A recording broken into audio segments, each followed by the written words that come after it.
प्लेटो कहता है कभी कभी इंसान गलत इसलिए नहीं होता क्योंकि वो झूठ को चुनता है, बल्कि इसलिए होता है क्योंकि उसने कभी सच देखा ही नहीं होता।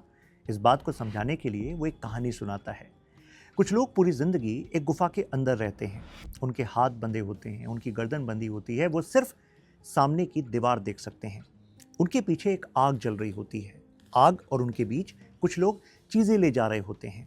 उन चीजों की परछाई दीवार पर पड़ती रहती है, और क्योंकि उन लोगों ने कभी कुछ और देखा ही नहीं, उनके लिए वही परछाई पूरी दुनिया बन जाती है। वही उनका सच होता है, वही उनकी समझ होती है। एक दिन उनमें से एक आदमी अपनी जंजीरों से छूट जाता है। जब वो पहली बार पीछे मुड़ता है तो उसे दर्द होता है। आग की रोशनी उसकी आंखों को जला रही होती है। वो सोचता है शायद पहले ही ठीक था।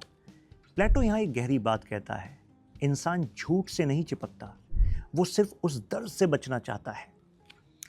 फिर वही आदमी गुफा के बाहर जाता है। बाहर का उजाला उसे और ज्यादा परेशान करता है। सूरज उसे कंफ्यूज करता है, लेकिन धीरे धीरे उसकी आंखें सीख जाती हैं। अब वो चीजें जैसी वो सच में हैं वैसी देख पाता है, और तब उसे समझ आता है जो गुफा में था वो सच नहीं था, वो सिर्फ एक इल्यूजन था। अब वो आदमी वापस गुफा में जाता है और दूसरों को बताता है कि जो तुम देख रहे हो वो पूरी रियलिटी नहीं है। लेकिन गुफा के लोग उसे सुनना नहीं चाहते। उनके लिए नए सवाल सिर्फ कंफ्यूजन लाते हैं। उनके लिए सच उनके कंफर्ट को तोड़ देता है। प्लेटो कहता है लोग अक्सर सच बोलने वाले को ही प्रॉब्लम समझ लेते हैं, और ज़रूरत पड़े तो उसको ही रास्ते से हटा देते हैं। प्लेटो यही कहानी रोक देता है। सच पहले चुपता है और फिर आज़ाद करता है।